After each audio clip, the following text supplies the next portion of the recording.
বন্ধুরা, শুভ বিবাহ ধারাবাহিকের আজকের পর্বে দেখানো হয়েছে সুধা তেজ আর তার ছবির দিকে তাকিয়ে থাকে। তেজের কথাই ভাবতে থাকে। তখনই পাশে এসে দাঁড়ায় তেজ। সুধা তেজকে দেখে খুব খুশি হয়ে যায়। সুধা বলে, তেজ তেজ তুমি এসেছো, কিন্তু আমার মেয়ে তরি কোথায়? তেজ বলো না, আমার তরি কোথায়? তেজ বলে, তরি ভালো আছে সুধা, আমি নিজের জীবন দেও হলেও তরিকে বাঁচিয়েছি, তরি ভালো আছে, তুমি তরিকে নিয়ে ভেবো না। সুধা বলে, তরি ভালো আছে, তুমি নিজের জীবন দিয়ে ওকে বাঁচিয়েছ? এইসব কি বলছো তেজ? কি হলো, উত্তর দাও।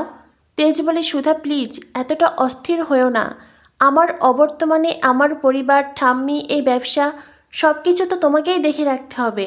সুধা বলে, এসব কি বলছো, আমি পারবো না। তেজ বলে, আমি জানি তুমি পারবে, আমার সুধা সব পারে। সুধা বলে, না তেজ আমি পারবো না, আমি বলছি তো আমি পারবো না। তেজ বলে, সুধা তোমাকে যে পারতেই হবে, এই বসু মল্লিক পরিবার, ব্যবসা, ঠাম্মি, এই পরিবারের সবাইকে তোমাকেই দেখে রাখতে হবে। তখনই সুধা না না বলতে থাকে। হঠাৎ করে সে দেখতে পায় তেজ নেই, কোথাও নেই। সুধা মনে মনে ভাবে, তবে কি এই সব কিছুই ছিল আমার মনের কল্পনা? অন্যদিকে তরিতা আসে মেজিকার কাছে। তরিতা মেজিকাকে চা খেতে বলে। মেজিকা বলে, তুমি এই সব কিছু নিয়ে যাও, এসব আমার গলা দিয়ে নামবে না। তরিতা বলে, বাবা খেয়ে নিন না, আপনি সারাদিন হসপিটালে ছিলেন, কতটা ধকল গেছে। মেজিকা বলে, তুমি বুঝতে পারছো না তরিতা, ওদিকে মায়ের শরীরটা ঠিক নেই, এতদিন হলো মা হসপিটালে ভর্তি, মাকে বাড়িতে ফিরে আনতে পারছি না। এদিকে তেজ, তরি কারোর কোনো খোঁজ পাচ্ছি না। সুধাও নিজেকে সামলে উঠতে পারছে না। আমার ছেলে অনিমেষ, সে কোথাও, সেটাও জানি না। আমি কি করে ভালো থাকবো, কি করে খাবার খাবো? তরিতা বলে, বুঝতেই তো পারছেন বাবা, ঠাম্মির ওপর দিয়ে এত বড় একটা ধকল গেল, এত বড় একটা হার্ট অ্যাটাক হলো, সেটা সেরে উঠতেও তো সময় লাগবে। আমি শুধু একটা কথাই বারবার ভেবে যাচ্ছি বাবা, এই পরিবারের অন্য কারোর ক্ষতি না হয়ে আমার ক্ষতি কেন হলো না? আমার তো স্বামী নেই, সন্তান নেই, আমার জীবনের কি মূল্য আছে? আমার ওপর দিয়ে কেন এই বিপদগুলো গেল না? কেন দাদাভাই, তরি এরা আজ এই বাড়িতে নেই? কেন দিদিভাই এতটা কষ্ট পাচ্ছে? সেদিন কি করতে আমি যে আমার পিসিমাকে দেখতে গেলাম। মেজিকা বলে, এভাবে বলো না তরিতা, এই পরিবারে কি বিপদের শেষ আছে? দেখো না, একের পর এক বিপদ লেগেই আছে, না জানি আবার কোন বিপদ আসবে। তখনই সেখানে ছুটে আসে কোম্পানির দাসবাবু। দাসবাবু এসে জানায়, ওদিকে ফ্যাক্টরিতে সর্বনাশ হয়ে যাচ্ছে, অরাজকতার সৃষ্টি হয়েছে, কোম্পানির সেল হচ্ছে না, এদিকে ঠিকঠাক করে শ্রমিকরা তাদের বেতনও পাচ্ছে না, অন্যদিকে তেজ বেকারি দেখাশোনারও দায়িত্বে কেউ নেই। এ অবস্থায় কোম্পানি কি করে চলবে? মেজগা তখন বলেন, আমি সিদ্ধান্ত নিয়েছি তেজ বেকারি বিক্রি করে দেব। তরিতা বলে, বাবা আপনি এটা কি কথা বলছেন? তখনই সেখানে আসে ঝিনুক আর সমুদ্র। ঝিনুক বলে, বাবা আপনি এটা কি বলছেন? এত বছরের ব্যবসা আপনাদের, বংশ পরম্পরায় আপনারা এই ব্যবসা চালাচ্ছেন, আর আজকে না এই ব্যবসা আপনারা বিক্রি করে দেবেন? তখনই মেজিকা বলে, এছাড়া আর কী বা করবো ঝিনুক, এত বছরের ব্যবসা অন্য কেউ যদি কিনে নেয়, সে যদি তার অন্য নামে চালায়, তবু তো ব্যবসাটা বেঁচে থাকবে। আর এভাবে চললে তো আমাদের ব্যবসা একদিন না একদিন ঠিকই বন্ধ হয়ে যাবে। আমি বা কি করতে পারি? দেখো না, সারা জীবন এই ব্যবসাকে নিজের নামে করতে কত কি করেছি, সারা জীবন এই ব্যবসা চালাতে চেয়েছি, আর আজ যখন এই ব্যবসার দায়িত্ব আমার ওপরে, তখন আমি বুঝতে পারছি আমি কোনোদিনই এই ব্যবসার যোগ্য ছিলাম না, কোনোদিনই আমি তেজ বেকারির যোগ্য ছিলাম না, আজ আমি সেটা বুঝতে পারছি।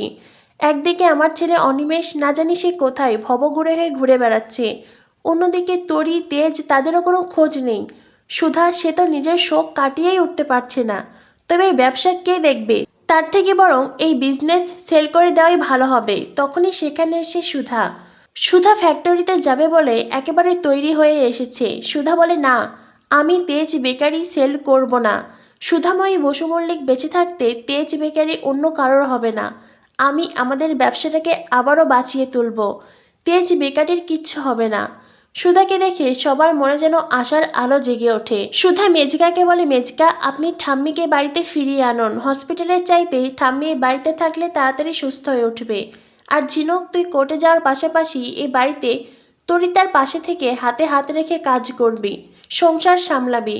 একদিকে পরিবারকেও আমাদের সামলাতে হবে, অন্যদিকে তেজ বেকারিও আমাদেরকেই সামলে রাখতে হবে। এরপর দেখানো হয় সুধা ফ্যাক্টরিতে যায়। সেখানে মিটিংয়ে সবাই মিলে তেজের কথা বলে। তেজ মরে গেছে, সে আর কখনোই ফিরবে না, যেটা শুনে সুধা ভীষণভাবে রিয়্যাক্ট করে। সুধা বলে, চুপ করুন আপনারা, তেজ ফিরবে, অবশ্যই ফিরবে। তেজ ফিরবেও আর এই চেয়ারেও বসবে, সেদিন হবে আমার ছুটি। তেজ বেকারির সেল কমে গেছে বলে আপনাদের এত অভিযোগ, এত কথা, তাই তো? কিন্তু শেষ 3 মাসে তো তেজ বেকারির সেল বেড়েছে। মানুষ যে এখনও আমাদের উপরে ভরসা রাখছে, আমরা তো সেটা প্রমাণ করেছি। তবে এত কিসের কথা? অন্যদিকে আমরা দেখতে পাই তেজ যে কিনা বেঁচে আছে, তবে অন্য নামে, অন্য পরিচয়ে। তেজের সাজ পোশাক সব কিছু পাল্টে গেছে। চুমকি নামের একটি মেয়ে তেজকে প্রাণে বাঁচিয়েছিল। চুমকিরা কোনো এক অপরাধমূলক কাজের সাথে জড়িয়ে আছে। পুলিশ ওদেরকে তাড়া করলেই ওরা সেদিন নদীর পাড়ে গিয়েছিল। বড় একটি পাথর ধরে তেজ নিজেকে কোনো রকমে বাঁচিয়ে রেখেছিল। চুমকি তার চেলাকে বলে, কই মাছের প্রাণ, বুঝলি? মৃত্যুর সাথে ফাইট করেও ঠিক বেঁচে আছে। কিন্তু এই হিরোর একটা নাম দিতে হবে। চুমকির চেলা বলে, হিরোর নাম দিবি? তুই কার মা নাকি? চুমকি বলে, আমি ওর মা, আমি ওর বাপ, ভাবছি আমাদের কাজে ওকেও লাগিয়ে দেব। তার জন্যই ওর একটা নাম দিতে হবে। অনেক ভেবে চুমকি তেজের নাম দেয় বিচ্ছু। যেটা শুনে চুমকির চেলা খুব খুশি হয়ে যায়। চুমকিও বেশ এক্সাইটেড হয়ে তেজকে তার নতুন নাম বলে। তেজ নামটি শুনে তবে মুখ দিয়ে একটা কথাও বার করে না। চুমকি তেজকে উদ্ধার করার পর থেকেই তেজ চুপচাপ আছে। আগামী পর্বে দেখানো হবে ইন্সপেক্টর আশুতোষ ও সুধাকে বলে, হয়তোবা তেজ তরি তারা কেউই বেঁচে নেই। সুধা তখন খুব রেগে যায়। সুধা আশুতোষকে বলে, চুপ করুন, আপনি ওদেরকে খুঁজে পাচ্ছেন না, এটা আপনার ব্যর্থতা। তবে একজন মা হয়ে, একজন স্ত্রী হয়ে আমি বলতে পারি ওরা বেঁচে আছে, ঠিক বেঁচে আছে। আর একদিন ওদেরকে খুঁজে পাবই। আগামী পর্বে এটাও দেখা হবে কোনো একজন গুন্ডা এসে চুমকিকে অ্যাটাক করে, আর তখনই তেজ সেই গুন্ডার সাথে মারপিট করে। অন্যদিকে তরিও নতুন এক ঠিকানায়। তরির সব কিছু মনে আছে, তার মাম্মিকে মনে আছে, তার বাবাকেও মনে আছে।